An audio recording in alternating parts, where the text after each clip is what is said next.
Labi, paldies par šo jauko iespēju.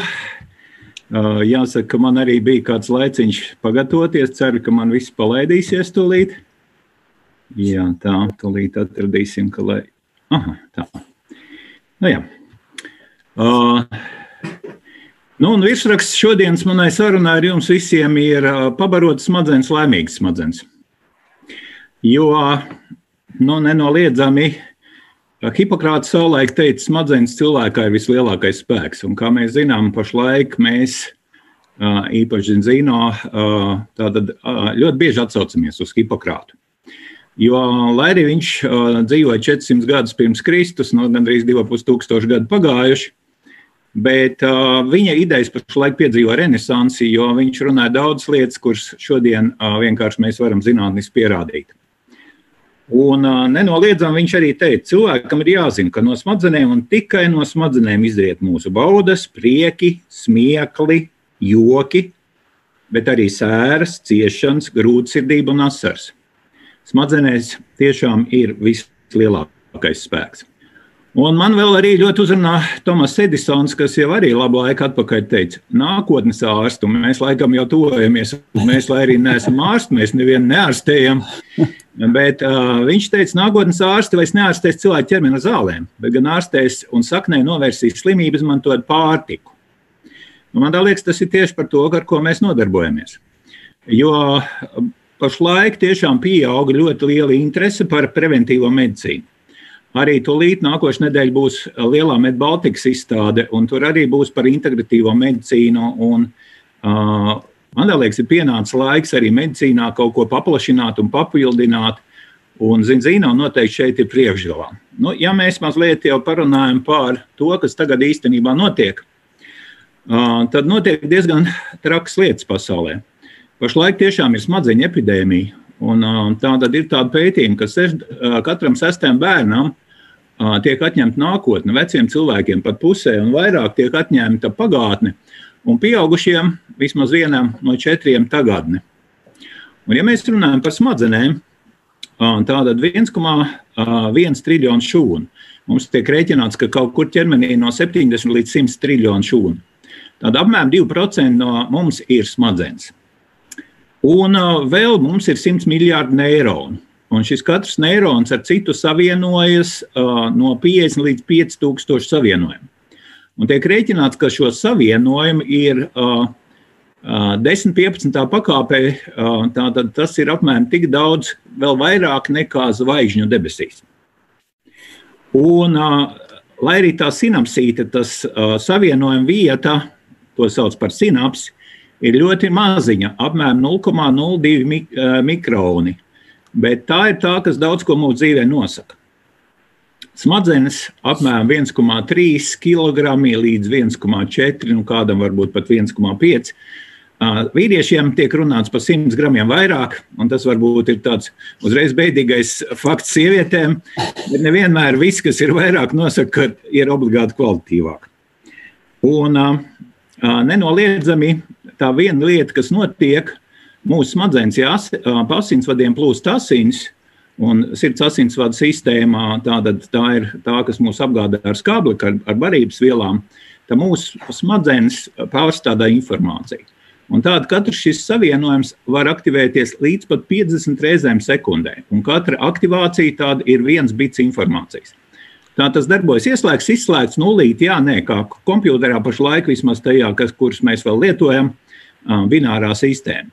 Un tātad tas viss kopā, šī informācija arī veido to, kas notiek mūsu prātā. Un notiek tur diezgan daudz, un arī notiek, diemžēl, to, ko sauc par smadzeņu darbības traucējumiem. Ja mēs runājam pašlaik, kas tad īstenībā notiek?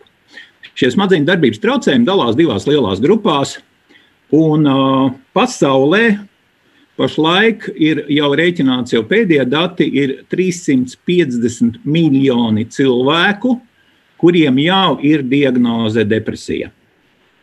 350 miljoni. Un patēriņš uz to, lai tiktu ar šo visu problēmu galā, ir 210 miljardi dolāru katru gadu. Un tiek rēķināts, kad Es domāju, ka ja Liena optimistiski teica, ka mēs nemirsim, tā kā ja mēs nemirsim vismaz līdz 50. gadam, 2050. Es arī tā ceru izvilkt vismaz minimāli tik daudz vēl. Tad tā realitāte būs tāda, ka 20% no pasaules iedzīvotājiem būs depresija.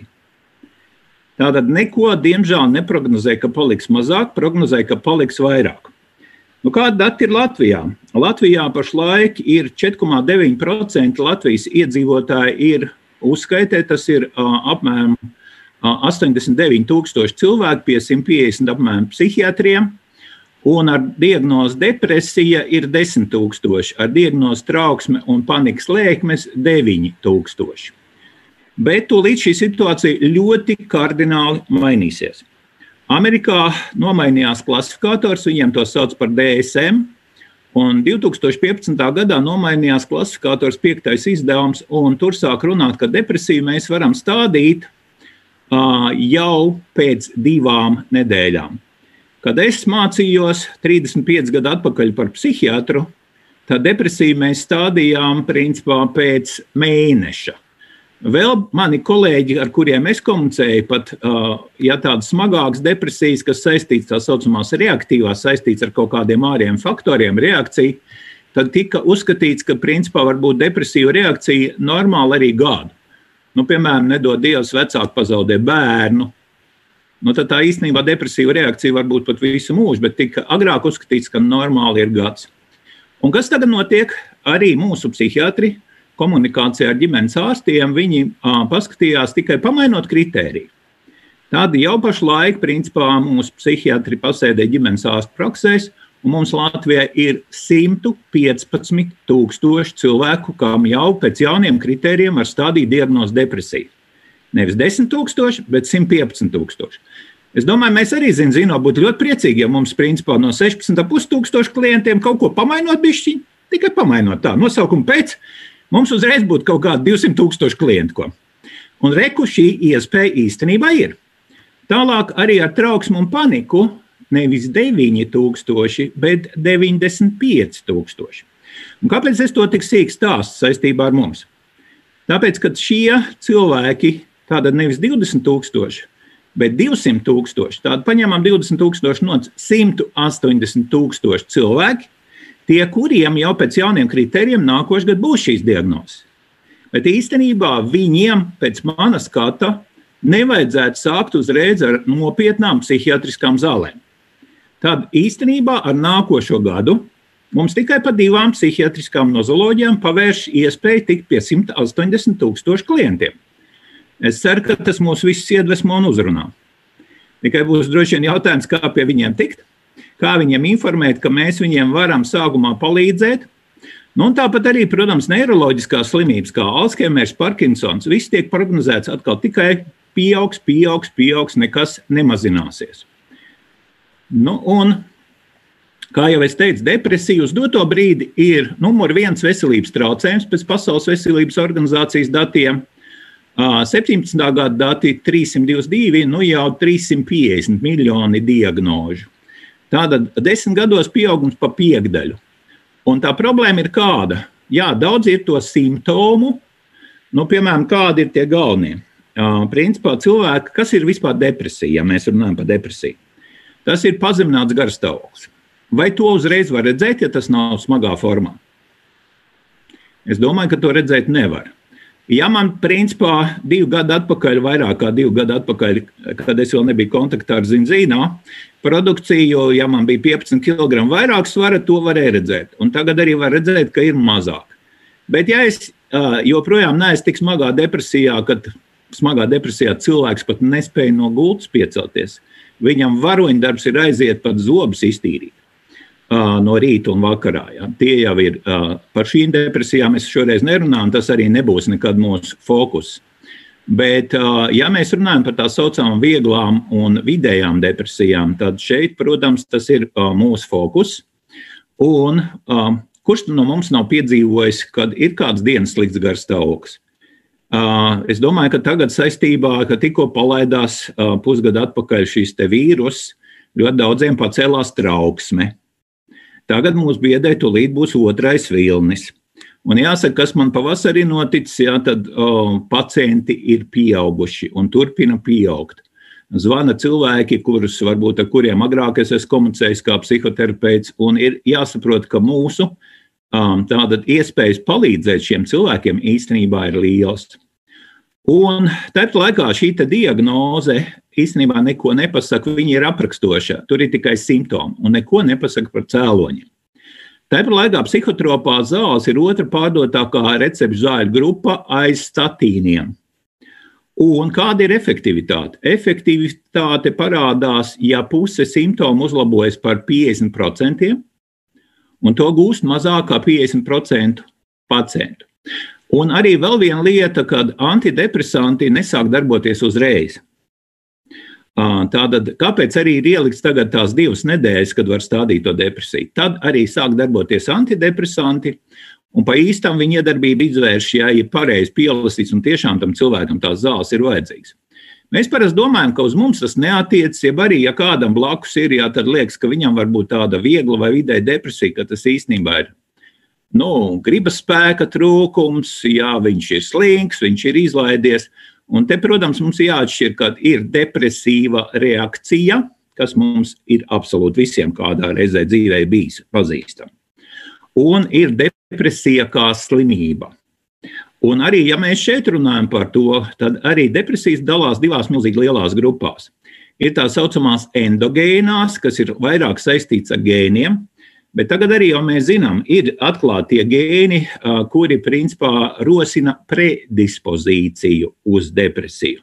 Bet predispozīcija, tātad gēni, es parasti saku tā, ir melnraksts. Melnraksts vēl neliecina to, kāds būs tīraksts. Šodien ļoti daudz ir zinātnisku pētījumu un atklājumu par tā saukto epigenētiku. Tātad kā vide ietekmē mūsu gēnus. Protams, ja tā ir ļoti smaga ģenētiska patoloģija, kā Downs vai vēl kaut kas, tad tur varbūt tai videi būs mazliet mazāk nozīme. Bet, piemēram, pie depresijām, īpaši pie vieglām vidējām, īstenībā depresīva reakcija ir mūsu normāla aizsarga reakcija, un ir pat tādas daudz un dažādas hipotēzes par to, kad agrāk šī depresīvā reakcija bija palīdzēja cilvēkiem izvairīties, piemēram, tātad viņi neskraida riņķi. Līdz ar to ir mazāk iespēja saslimt ar visādiem vīrusiem, un varbūt kādreiz tā depresīvā reakcija pat jāuztver ir kā kaut kas normāls. Ja kādu brīdi tev nekas cits nevar noņemt no distances, tad varbūt šis, kad vairs nav enerģijas, nav spēku. Un kāpēc nav? Tātad tā lieta, kas notiek, mēs komunicējam caur sinapsītēm. Un tātad viens neirons, kas ir tā saucamais pirms tās sinapses, caur viņu iet elektriskais impulss. Un šis elektriskais impulss līdz nestais neironai iekšā ir neiromediātori. Un tātad šis elektriskais impulss stimulē izdalīties tos neiromediātorus tajā sinaptiskā spraugā. Un tad, ja viņi tur ir pietiekoši daudz, tad viņi dod rosinājumu nākošam neironam sūtīt tālāk informāciju. Tā tas notiek. Un ilgus gadus bija populāra tā saucamā serotonīna hipotēze. Kad pēkšņi, nezinu, no kurienes bieži vien, ja tu pajautāsi varbūt savam ārstējušam ārstam, kāpēc man visu laiku smadzenes strādā, un pēkšņi man viņas neskapēc neizstrādā serotonīnu. Tāds neurotransmiters kā serotonīns, tāda ķīmiska viela, kas izstrādājas mūsu smadzenēs. Un pēkšņi viņas nav. Tad raustīs plecs, domās, klasiskā depresīvā cilvēka pazīmes agrāk bija, kad es mācījos, tā bija sieviete ap 40 gadiem. Tik uzskatīts, ja tu esi sieviete un 40 gadi, tad ir diezgan liels izredzes būt depresīvai un principā pat ar tā, ka jau kā diagnoze. Šodien, diemžēl, depresija paliek aizvien jaunāka, aizvien plašāka. Un, piemēram, ja es arī kāds varētu man atbildēt, vai ir kāda fantāzija, kur ir pirmā vietā pasaulē, kur visvairāk depresijas. Tas arī parasti ir diezgan dīvaini, cilvēki nekad nevar iedomāties. Pirmā vietā ir Francija. Tur ir silts, saulains, tur ir vīns. Man it kā liekas, ka franči tāda jautra tauta, ja? Bet īstenībā 1/3 cilvēku jau ir, viņi lieto psihotropus līdzekļus, un 1/5 franču tiek stādīta diagnoze depresija, tas ir 20%. Tādi mūsu dati pēdējie dati, tāda, ko runā mūsu psihiatri, profesors Taube, piemēram, vienā tikko svaigi iznākušas grāmatas priekšvārdā par depresiju raksta, ka Latvijā varētu būt apmēram 8%. Pasaulē bija viena valsts, kurā tikai līdz 2000. Gadam depresijas nebija. Diez vai arī to kāds atminēs, kura. Un tā izrādās bija Ķīna. Jo ķīnieši, piemēram, neuzskatīja, ka depresija ir slimība. Viņi uzskatīja, ka tā ir raksturiezīme. Tagad kopš no 2000. Gada viņiem ir depresija, un mēs tā kā lēnām ejam uz Ķīnas arī virzienu uz šo tirgu, jā. Tad tur jau ir 9% cilvēku ar depresiju. Tad rēķināt no 9% no pār pa miljardu, tas arī nopietnas cipars, un atkal šeit zīno mūsu produkts varēs strādāt. Un kādi ir tātad tās pētījumi par to, cik ir efektīva antidepresanti? Tātad pēdējais pētījums, tātad efektivitāte ir, ja viņa ir 64% gadījumā. Bet no tiem 64–50% veido placebo efekts. Tātad ticība. Vai nu tu kaut kam tici, un tad tev tas strādā, vai ir pretējs efekts, ko sauc par nocebo. Ja tu kaut kam netici, tad tas īstenībā nestrādā. Un tātad, ja mēs paskatāmies, cik milzumu daudz no tiem 210 miljardiem, ko tērē uz šito industriju milzīgo katru gadu, tad lielākā daļa aiziet uz mārketingu. Tātad mums tiek stāstīts, un amerikāņi jau sen ir noticējuši. Amerikā jau ir kā. Tu aizēji uz lielveikalu, un tev ir jau viens plauktiņš, kur tu pat jau bez receptes vari dabūt antidepresants, trankvilizators un pretsāpju līdzekļus. Kā maizīti? Dienišķā maizīti. Un esot jau pat tā, šur tur dažos štatos ir tā, ja principā tev ārsts izraksta recepti, tas viss elektroniski tiek kontrolēts, un tu nenopēc, tev pārtrauc apdrošināšanas polisi. Ja pārtrauc apdrošināšanas polisi, principā tad ir beigas. Paldies Dievam, mums vēl tā nav, bet priekšā kaut kas būs, jo arī nākošais gadu pie mums mainīsies starptautiskais slimību klasifikators, laikam vai nākošu vai aiznākošu gadu, un līdz ar to mums 200 000 kaut kur parādīsies.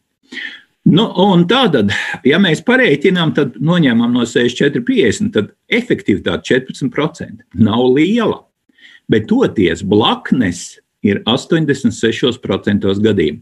Un tāpēc puse pacientu pārtrauc tādā stadijā, kad vēl ir blaknes, kad nav sācies darboties. Uzreiz gribu pateikt, es kā tomēr ar psihiatru bāzes izglītību gribu teikt, ka medikamenti ir vajadzīgi. Bet viņi varbūt nav vajadzīgi, kur īpaši vieglā un vidējā depresijā un arī pie tādām nesmagām varbūt trauksmēm, ar to nevajadzētu sākt. Un vēl viena lieta, ja mēs arī padomājam par to, kas tātad mūsu smadzenes no kā tiek veidots. 60% smadzeņu ir tauki. Tātad tiek uzskatīts, ka mūsu smadzenes ir viens no treknākiem, ja ne pats treknākais, taukainākais orgāns. Bet atgriežoties pie depresijas tēmas, man ir tāds mīļš teiciens par depresiju, ko pieraksta Karlam Gustavam Jungam. Depresija ir līdzīga dāmai melnā. Ja tā parādās, nedzen to prom, bet paaicini pie galda un paklausies, ko viņa vēlas pastāstīt. Un īstenībā šī depresīvā reakcija bieži vien ir daudz tādi interesanti arī tagad tie pētījumi nopublicēti. Piemēram, ir tāds Mārtiņš Zēligmans, kurš pagājušā gadsimta 70. gados, tad vēl nebija aizliegts, bet diezgan briesmīgi apgājās ar sunīšiem.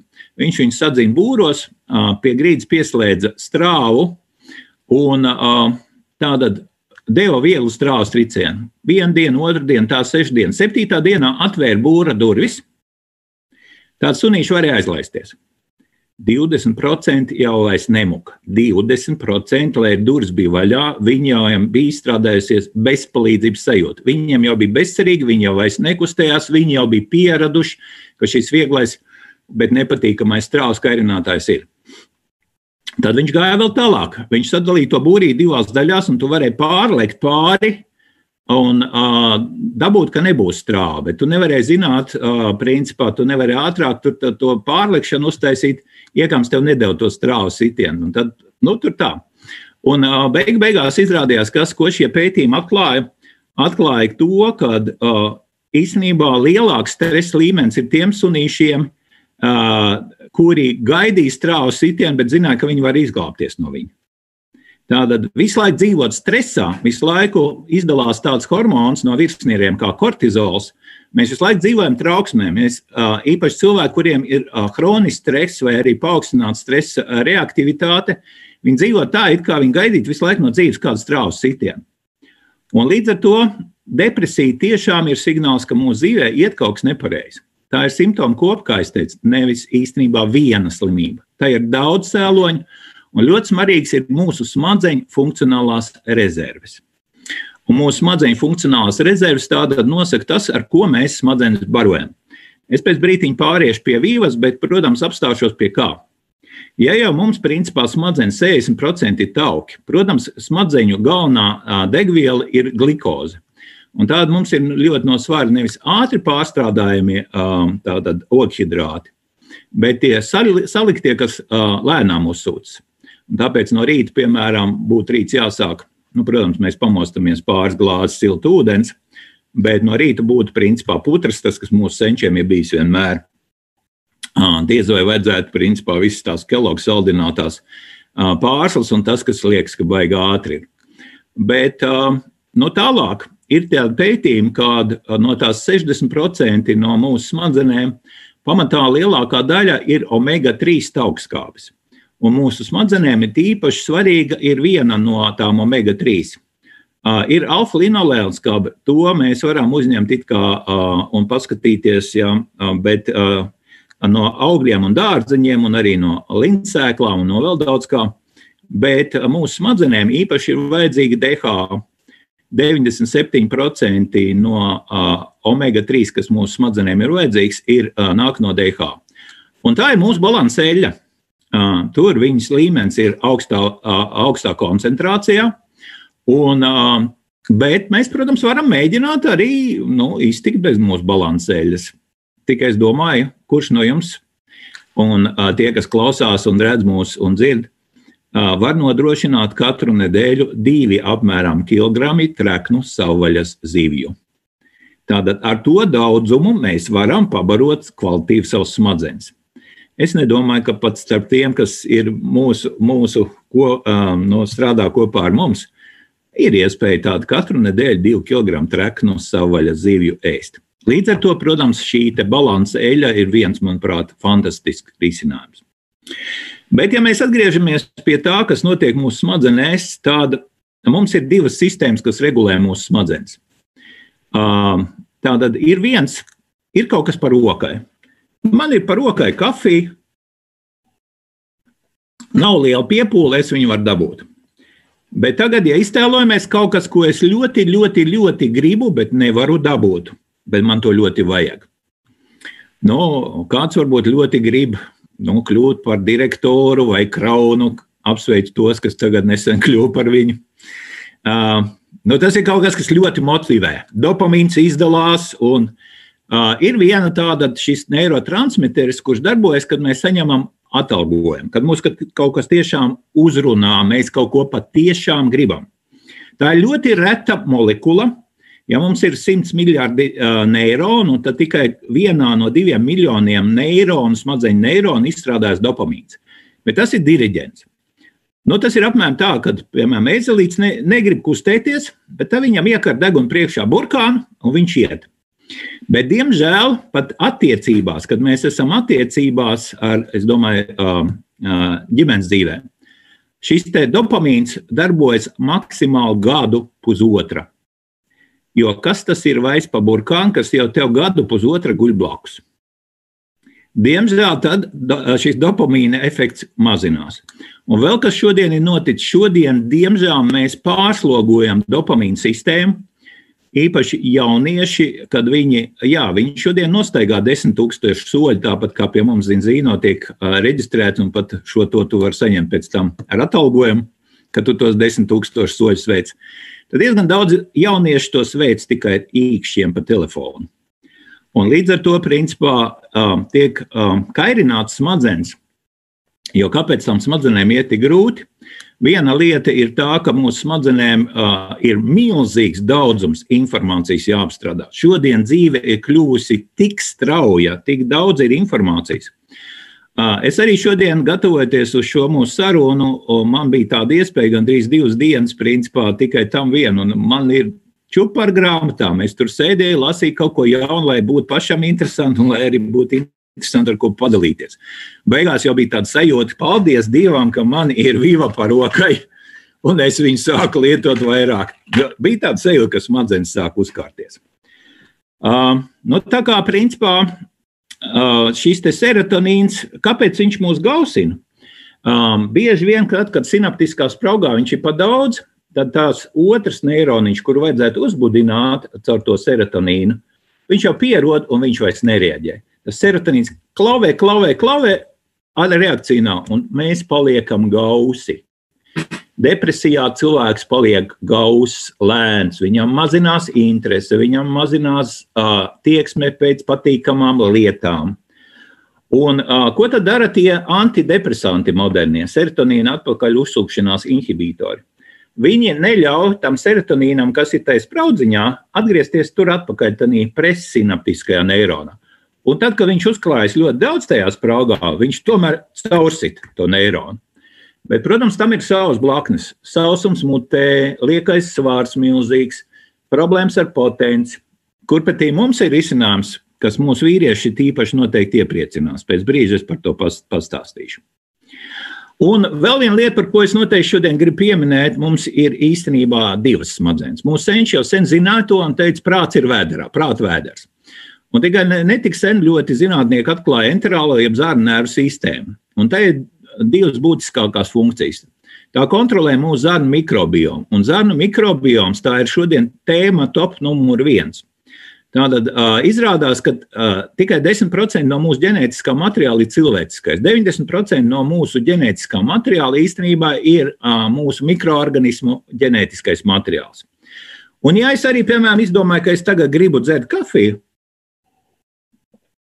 visdrīzāk kaut kāda baktērija, viņai ļoti garšo kofeīns, un viņi man piespied tikko pacelt šo krūzīti un to izdarīt. Un, diemžēl, kas šodien notiek, principā, mūsu zarnu mikrobioms izrādās arī ražo serotonīnu. Pirms tam es domāju, ka pamatā ražo galvas smadzenes, bet 90% no serotonīna tiek ražots zarnu traktā. Tāda lielā mērā mūsu garstāvoklis ir atkarīgs no tā, ko mēs ēdam. Vai arī, ko mēs lietojam papildus uzturā, jo šodien no vecā dietoloģijas skola uzskata, ka mēs visu varam dabūt ar uzturu. Tas jau ir novecojis. Diemžēl šodien ir realitāte tāda, ka pat, ja mēs ēdam ļoti veselīgi, mēs visu ar uzturu nevaram dabūt.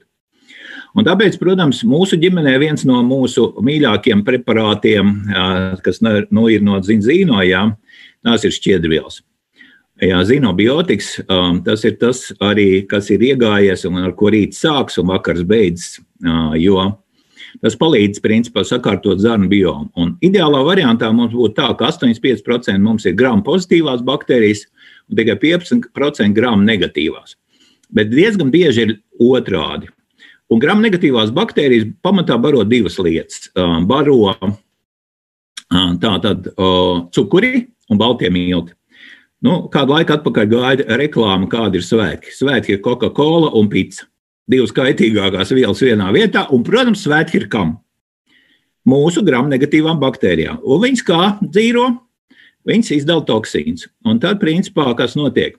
Mūsu enterālā, mūsu tāda zarnu trakts, principā mūsu zarnīts, kas ir 8-9 metri un caur krokām, ja izlīdzina 200 kvadrātmetri, kārtīgs futbola laukums, mums tur vēderā salikts.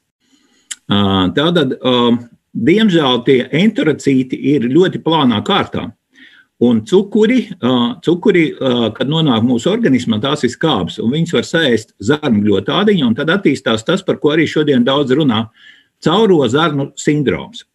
Protams, tas nenozīmē, ka mūsu zarnās uzreiz parādās tāda caurums, ar ko viens otrs, kas šodien klausās, zina, kā ir, kad ir jau tie caurumi tādi nopietnāki. Tad jau ir kaut kas vairāk nekā cauro zarnu sindroms. Bet kas tad notiek? Tās lietas, kam nevajadzētu nonākt asinīs, nonāk asinīs. Ilgu laiku man kā ārstam mācīja, ka asins ir sterils. Asins nav sterils. Un, diemžēl, arī viena daļa no tās šīs lielās molekulas nonāk ar asinsriti visur, kur. Un tā ir atkal milzīga slodze mūsu imūnai sistēmai, jo mūsu imūnā sistēma darbojas kā viņai jāatpazīst, kas mūsu ienaidnieks, kas mūsu draugs. Šodien viņai ir tāda pārslodze, ka viņa gandrīz jau sāk uzskatīt daudz lietas, kas ir mūsu draugi par ienaidniekiem. Un līdz ar to autoimūnās slimšanas principā čūlainais enterokolīts arī un Krohna slimība pie tā paša pieder. Jā, tās ir trakas lietas. Un, diemžēl, tie toksīni nonāk mūsu smadzenēs, no kurienes tad ir tā toksicitātes epidēmija. Un realitāte ir tāda, ka depresija un trauksmi var regulēt caur zarnu biomu atveseļošanos. Mums Latvijā pagaidām par to mūsu psihiatri ne visiem, manuprāt, interesējas, vismaz cik es runāju, nav nekādu datu, bet pasaulē pēdējos 10 gadus strauji attīstās tāda sadaļa, ko sauc par nutritional psychiatriju. Un savā veidā mēs varētu teikt, ka mēs ar Zinzino konceptu arī tieši ar šo nodarbojamies. Jā, kad tiešām mēs varam, piemēram, šo trauksmi un depresiju vieglu un vidēju sakārtot ar uzturu palīdzību. Ja es sākšu runāt to ar saviem kolēģiem, ar kuriem es 3-5 gadu atpakaļ mācījos, viņi skatīsies uz mani, domās, jā, uz vecumdienām ar mani kaut kas īsti nav kārtībā. Bet īstenībā tas ir jautājums, vai mēs tiešām sekojam tam, kas zinātnes pasaulē notiek. Un tātad, tradicionāli antidepresanti strādā lēni, ne ātrāk kā pēc 2 nedēļām, un sākumā izlien blaknes.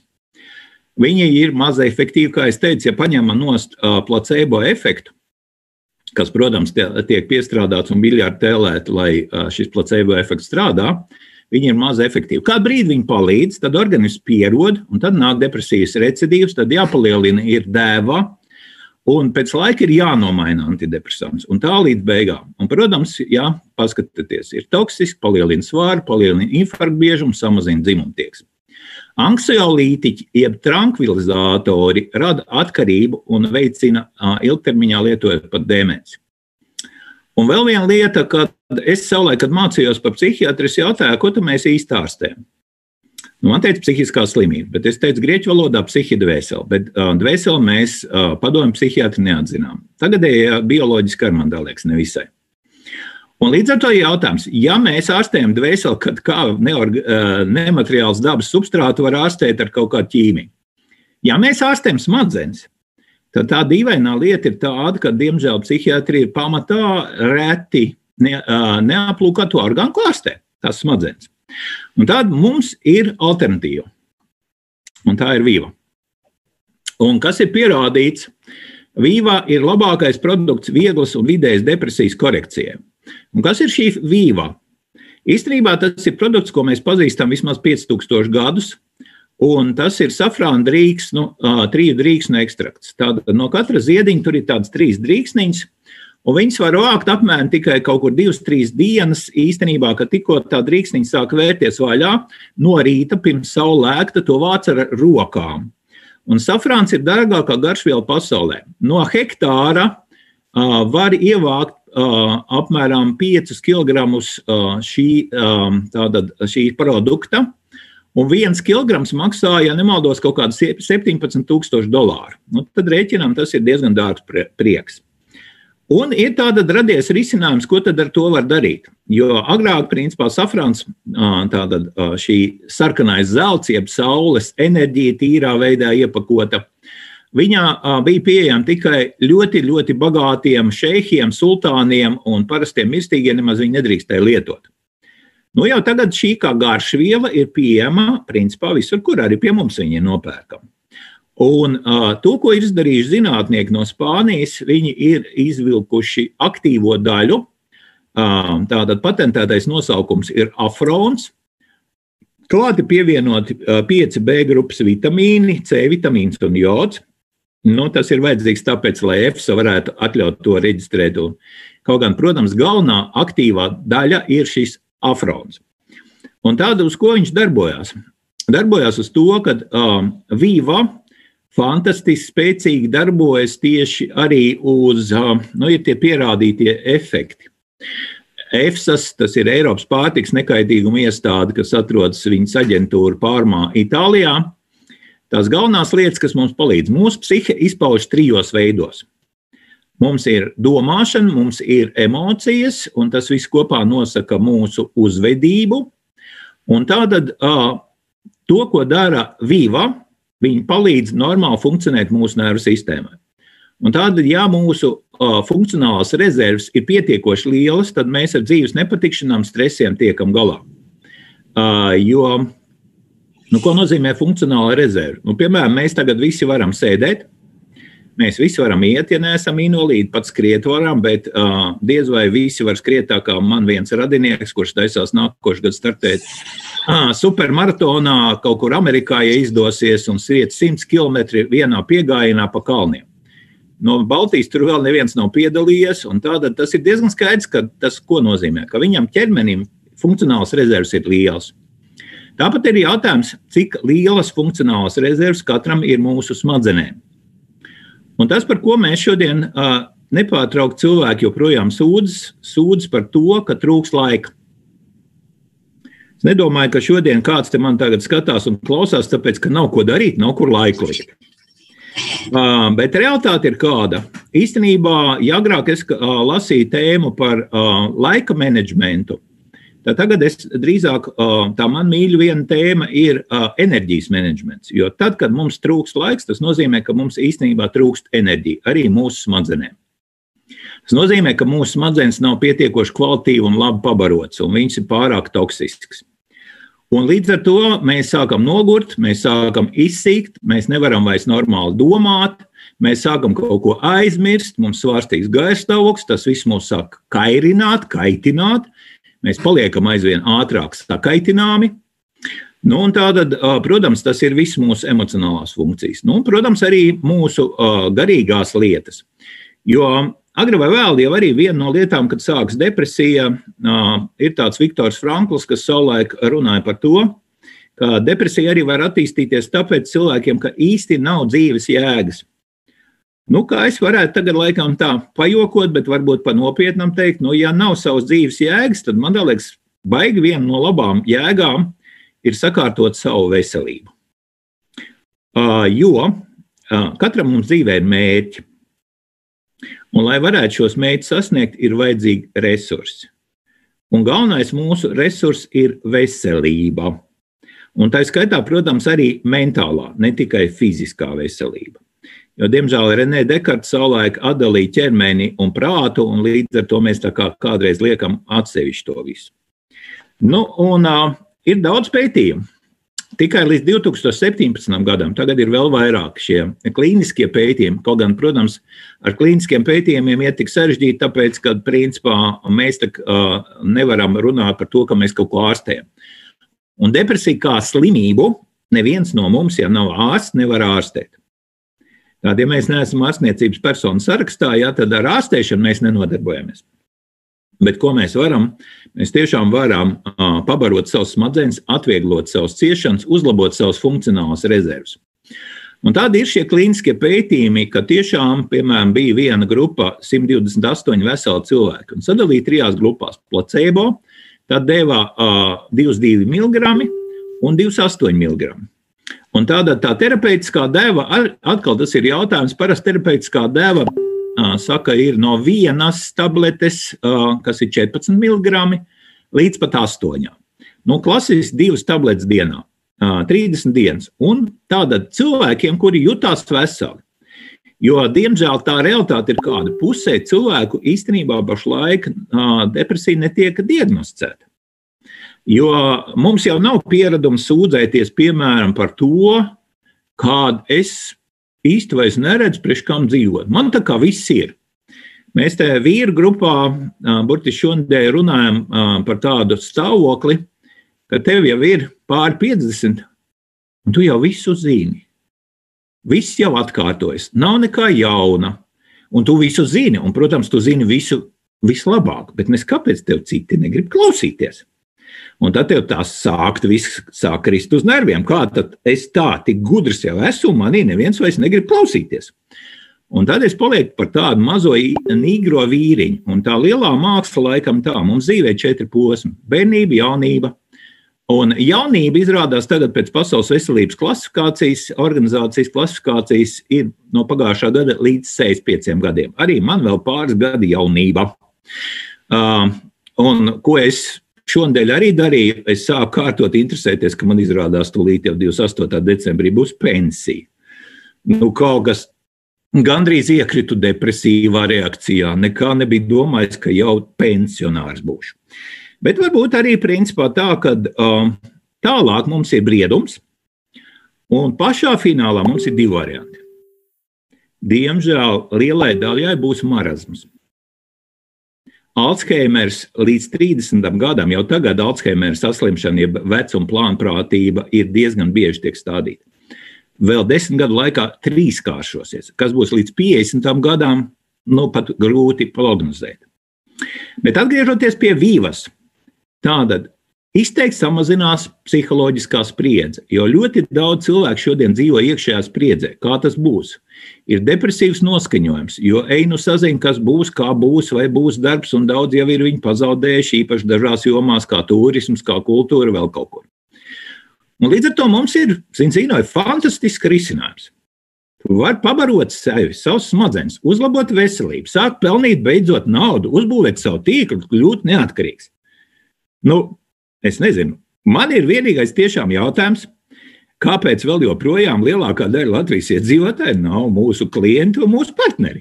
Tā ir vienīgā lieta, ko es pagaidām nevisai saprotu, un tas man liekas mums visiem kopā jāizpēta.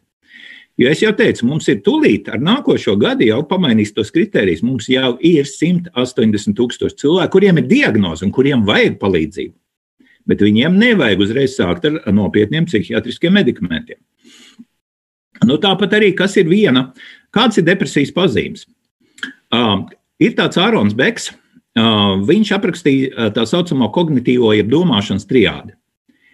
Negatīvs priekšstats par sevi, negatīvs priekšstats par pasauli, tas ir par citiem, un negatīvs priekšstats par nākotni, kurš tur taisījās tapt nogalināts. Ja? Bet tātad šīs te depresīvās triādes ļoti būtiskā lieta ir tāda, kāpēc viņa tik viegli arī mūsos rodās. Mums katru dienu ir apmēram 60 līdz 80 tūkstoši domu, bet diemžēl 95% no tām ir tās pašas, kas vakar un aizvakar, un 4/5 ir negatīvas. Mēs katru dienu maļām 45-50 tūkstoši domu negatīvi. Diemžēl, ja paldies Dievam, lielāko daļu mēs no viņām neapzināmies, jo mums ir 2 smadzeņu puslodes. Kreisā loģiskā, kas darbojas pamatā ārējā pasaulē, labā, intuitīvā, kas vairāk ir ar zemapziņu saistīta, kur tas viss maļās. Mums ir 9 bāzes emocijas, un pie depresijas viena no 2, īstenībā 2 pozitīvās mazinās krietni. Interesi un prieks. Tad laimīgs dzīves recepte ir, protams, kopā ar Zinzino. Bet bez Zinzino mums ir vajadzīgs interesi un prieks. Jo vairāk mums dzīvē ir interesanti un priecīgi, jo labāk mēs jūtamies. Un vēl viena lieta saistībā ar serotonīnu ir tā, ka serotonīns pa dienu uzkrājas. Un tad vakarā mums arī viņš liek gulēt. Un naktī, kāpēc mēs aizmiegam, tad, kad mums ir daudz serotonīna, mums nāk miegs, tad mēs guļam. Un mūsu smadzenes atpūšas un attīrās no tāda sadalto pārmērīgo serotonīnu naktī. Un tātad viens no depresijas simptomiem ir tā saucamā ārējā depresija, tad mēs vakarā nevaram iemigt, mums ir kaut kas noticis. Toties tā lielai depresija bieži vien ir tas, ka tas serotonīns ir par daudz sakrājies, mēs pārāk agri mostamies un vairs nevaram gulēt, un tātad apetīte un miegs tie 2 traucējumi, par kuriem principā būtu jāinteresējas. Un tāpat laikā reku ir 2 reizes mazinās miega problēmas. Es domāju, ka šeit, kas pašlaik klausās, nav neviena, kurš kaut reiz dzīvē nav pazīnis, kāds ir kādu nakti nevisai labi gulēt. Un, diemžēl, jo vecāki mēs paliksim, jo biežāk šie mēs varam piedzīvot, īpaši, ja mēs principā par savām smadzenēm nerūpējamies. Tātad mēs varam, principā, ko? Mazināt šo spriedzi, stresu, mēs varam mazināt dusmas. Jo viena no depresijas arī definīcijām tās ir dusmas, kas nenāk uz āru, jo mēs jau esam audzināti kā? Kādam jābūt ir īstam vīrietim. Īstam vīrietim nav emociju. Viņš ir supermens, viņš pelna naudu, viņam ir augstākā izglītība, viņam ir kārtīgi biznesa, viņam ir sieva, viņam ir bērni, viņam par visu jārūpējas, un viņam nav emociju. Vismaz viņš uz āru neizrāda. Īsta sieviete būtu kāda mīļa, maiga, viņai, protams, drīkst būt augstākā izglītība, bet pamatā viņai jārūpējas par bērniem. Visi šie te spiedieni, ko sociāli no mums rada, bet ja mēs tam neatbilstam, bieži vien mēs par to varam pārdzīvot. Un tātad arī šeit ir tas risinājums. Tāpat arī kas notiek tagad ar pusauģiem. Es teiktu tā, lai arī es joprojām esmu pie jauniem cilvēkiem pieskaitāms, pa pusaudži šodien es negribētu būt. Jūs iedomājieties, kas notiek, ja man tagad būtu 14 gadi. Apmēram 10 līdz 20 reizes pieaug viens vīrišķais hormons testosterons. Tad iedomājieties, sievietē ap 50-52 gadiem, kad ir klimaks, 2 reizes samazinās estrogēnu. Un depresija arī parasti ir saistīta arī vēl viena lieta, kas svārstās hormoni. Un kāpēc ir tik daudz to igno vecīšu? Tāpēc, ka ap 50 gadiem 15% vīriešu strauji nokrīt testosterons uz leju. Bet pusauģiem, tad iedomājieties, 13-14 gadīgi pusaudzis, kad tev 10-20 reizes kaut kas pieaug, tā iebliež pa smadzenēm. Vispār, kā es parasti saku, Dievam ir tradicionāla orientācija, viņš mīl sievietes. Jo vislabākais vecums mums šeit visiem, kas man klausās vīriešiem, jau ir aiz muguras. 13-14 gados tu gribi visu, neko nevar dabūt. Tu gribi mašīnu, tev nav tiesību. Tu gribi visu naudu, tev pat kabats naudas bieži nav. Tu gribi izmēģināt visu pasaules sievietes, neviens uz tev neskatās. Sieviete nobriest 28, 30 gados, seksuāli hormoni no 35, labākais vecums pēc 40, īpaši pēc 45. Man kā psihoterapeitam ļoti daudz ir vīrieši ar dzīves vidusposmu krīzi, par to mēs zinām daudz, tas ir 40 gadnieki, jo mums dzīvē ir 3 posmi. Līdz 30 organismu ātrāk atjaunojas, no 30 līdz 40, cik daudz mums pārmērīgā stresa, pēc 40 organismu sāk noārdīties.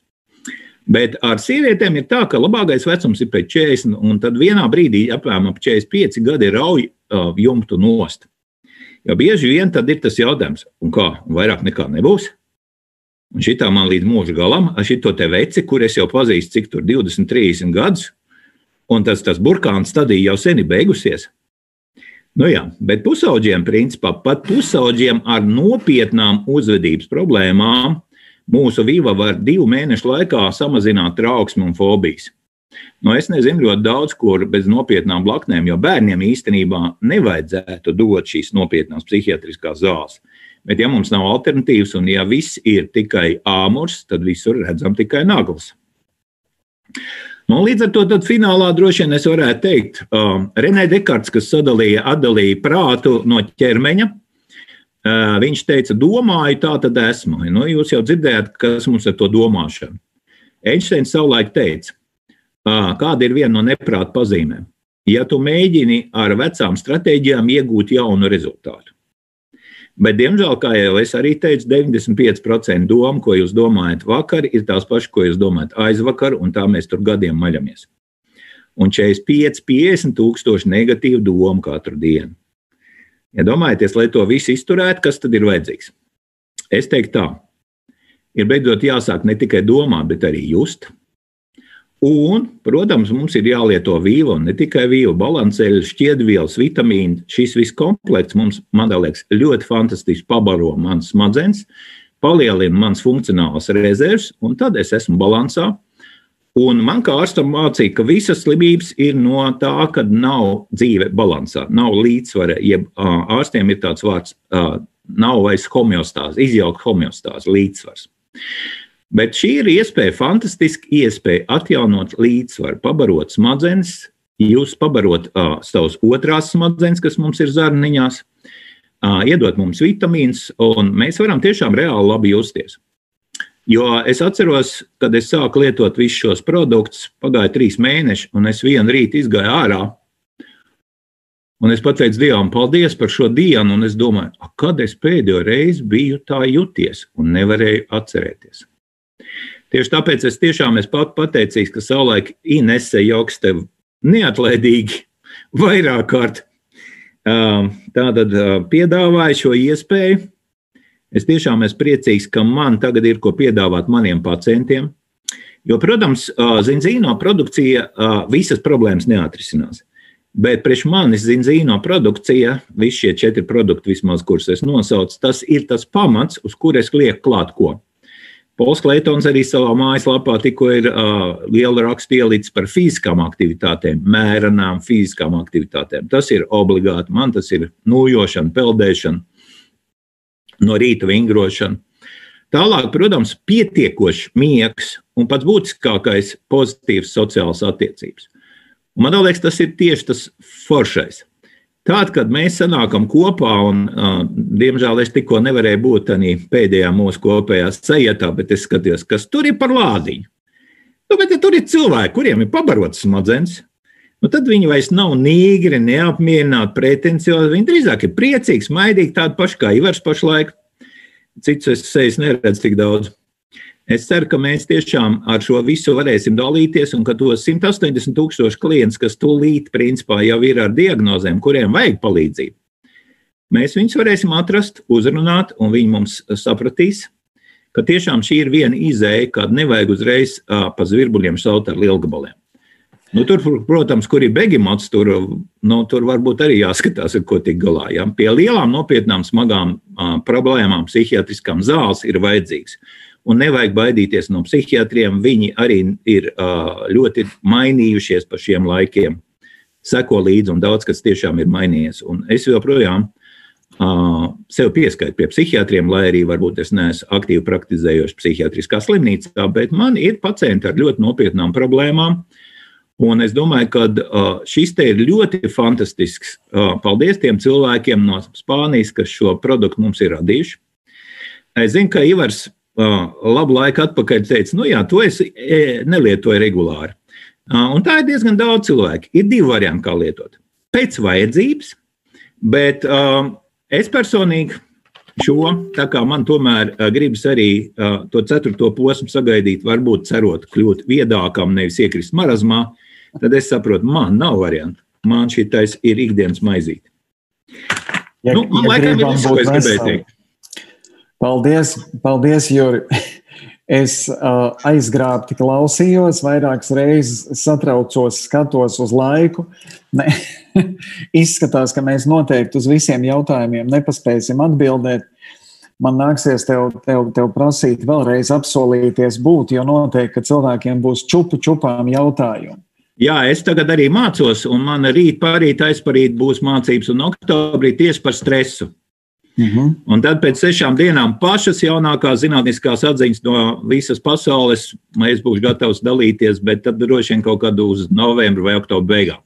Noteikti, ka sarunāsim. Saka, lūdzu, Juri, mēs varētu mēģināt tā baigi strauji izskriet vismaz dažiem jautājumiem cauri. Mums jau kādas... Ja zināšu atbildēt, centīšos. Ja nē, tad saukšu kādu palīgā, kam ir liela arī pieredze. Tur jau ir daudz ārstu mums. Jā. Un arī tie, kas lieto ilgāk vilu nekā es. Tā, manai meitai pilni 15 gadi, psihologs noteica depresiju, meitai aizpildot testu un ieteica vērsties pie psihiatra. Ieteica dabūt recepti mildronātam, bijām pie psihiatra, kurš sarunas laikā depresiju nekonstatēja un ieteica iegādāties aptiekā norofēnu. Un pēc mēneša aiziet pie viņa vēlreiz. Īsti nav pārliecība medikamentu lietošana šobrīd ir vai nav vajadzīga, vai var lietot zem Zino Viva. Tas ir viens jautājums, un dēlam ir 12 gadi, ļoti emocionāls un jūtīgs. Tāda uzbudināta nervu sistēma lieto zem Zino eļļu, cik Viva būtu jālieto, un vai Viva varētu mazināt trauksmi? Jā, noteikti. Tur ir jāskatās individuāli. Atšķirībā no, teiksim, tradicionāliem antidepresantiem, kur sākumā līdīs blaknes, un tie efekti parādīsies pirmie pēc 2 nedēļu un pa īstam 2. mēnesī, var paveikties jau tā, ka burtiski ieņemot pirmo tableti, jau pēc stundas būs reakcija. Jau paliks labāk. Bet kādreiz var paiet arī kāds laiks, un kādam varbūt ir vajadzīgs kāds mēnesis, kamēr izvēršas tas, bet noteikti obligāti pie šīm te lietām, kuras tikko dzirdējām, šeit Viva palīdzēs. Bet es domāju, ka te tomēr, ja cilvēki var atļauties, vajadzētu taisīt komplektā. Eļļa, Viva, Zinobiotiks, Xtens. Un šī galdiņam, kā latvieši teica, galdiņam bija 4 stūri, visi 4 vajadzīgi. Bet, ja galīgi neko nevar atļauties, tad man, principā, kad es strādāju ar saviem pacientiem, man, principā, stāv Viva, un tad, ja es redzu, ka tā ir viegla vai vidēja depresija, principā, tad viņi pie manis to uzreiz var dabūt, un tas ir tiešām tāds produkts, kas iet uz urā. Un tā labā lieta ir, viņš galā ir pietiekoši garšīgs. Viņa nosūkās, nav nekāda problēma, tas nav kaut kāds, briesmīgs vērmels, jā. Un ja tu jūti to rezultātu, un kas, es padalīšos varbūt vīriešiem uzrunai, lielākās devās, tātad tas ir afrodiziaks ilgu laiku bijis. Un ko viņš dod? Viņš stimulē potenciju un novērš priekšlaicīgu eikulāciju. Tā kā vienai daļai vīriešu tā ir problēma. Parasti gadiem gan tā mazinās, bet manā liekas tā ir ļoti patīkama blakne, jo parasti arī jautā, vai nevar pārdozēt. Ja jūs arī izēdīsiet visu šo iepakojumu 60 tabletītes, ja, tad jūs būsiet kā šeihi, varēsiet darboties visu nakti. Paldies par komentāru. Domāju, ka cilvēki novērtēs, tīpaši vīrieši. Saki, lūdzu, Juri, vai var būt tā, ka dažiem cilvēkiem vīva izraisa uzbudinātu sajūtu? Es domāju, ka ne jau vīva izraisa, bet izraisa tas, kas izraisa. Ir stress, ir tas, kas notiek cilvēku galvā, jo vīva man iedod ko? Es agrāk strādāju kā psihoterapeits, bet iedomājieties, ja es strādāju kā psihoterapeits ar nepabarotām smadzenēm, tad cik ilgi man ir jāstrādā un cik smagi ir jāstrādā un kad sāksies rezultāti. Tāpēc es pašlaik es parasti saku cilvēkiem, ja jūs gribat pie manis saņemt palīdzību, jūs tātad lietosiet šos produktus. Ja jūs nelietojat šos produktus, tad es īstenībā neuzņemos jums palīdzēt, jo man nav interesi ar jums strādāt tagad, kā es agrāk strādāju arī ar dažiem 10, 12 gadus. Tā man gribās pēc iespējas ātrāk un pēc iespējas vairāk cilvēkiem palīdzēt, un šī iespēja ir. Pabarotas smadzenes daudz vieglāk padodas psihoterapijai. Ok, paldies. Vai ir iespējama alerģiska reakcija vīrus lietošanas gadījumā uz ādas? Man laikam te būs jācitē Paula Kleitona uzstāšanās no 2017. gada. Viņš teica, jūs latvieši tā dīvaini esat. Pasaulē viņš nevienam un nekur nav redzējis nekādas problēmas ar vīvu, bet mums kaut kas vienmēr ir savādāk. Tā kā es nedomāju atkal, kad, principā tā kā tur ir jaunākās tehnoloģijas lietots un principā no visiem piemaisījumiem, kas varētu dot alerģiskas reakcijas, ir notikusi attīrīšana. Tad, tā kā nevajadzētu būt. Reizēm cilvēks saliek, viņš sāk kaut ko jaunu, un tad viņam kaut kas parādās, kas būtu parādījies varbūt tāpat, un tad viņš negrib domāt, ka tur ir kāds cits tēlons. Viņš pierakst pie tā, droši vien tā vilvainīga. Es teikšu tāpat kā Kleitons. Es neesmu redzējis nevienu alerģisku reakciju uz vīvu. Ja kāda ir, tad es domāju, tur ir kāds cēlons cits, nevis vīva. Bet, protams, kad organisms tīrās ārā no toksīniem, tad viens veids, kā mēs tīrāmies ārā no toksīniem, jo mēs dzīvojam toksiskā pasaulē, tas ir caur ādu. Āda ir trešā niere. Ok, paldies. Cilvēkam jau viena tablete no rīta uzdzen miegainību. Tas ir cilvēkam ar nelieliem psihiskiem traucējumiem. Būtu kādi ieteikumi, kā viņam pareizāk lietot viņu? Varbūt var pamēģināt tad nevis no rīta, bet uz vakaru. Uz vakaru gan uzreiz ir jāsaka tā. Mēs viņu ņemam kādu pusstundu pirms miega, un tad vairs nekādas zilās gaismas, jo zilā gaisma principā ir tā, ka par miegu mums lielā mērā atbild arī tāda viela, kas izdalās epifīzē melatonīns, un melatonīnam nepatīk zilā gaisma. Tad, principā, mēs iedzeram šo vīvu un pavadam mierā. Mēs varam varbūt, principā, padomāt, pameditēt pirms aizmigšanas, padomāt par savu dzīvi, pateikt paldies par to, ka vēl vienu dienu Dievs mums ir iedevis, bet tāda nekādi datori, nekādi televizori, un pamēģināt uz nakti. Un es domāju, ka tās lietas organismam vajag, protams, pie visu kā pierast. Ok, paldies, Juri, milzīgs.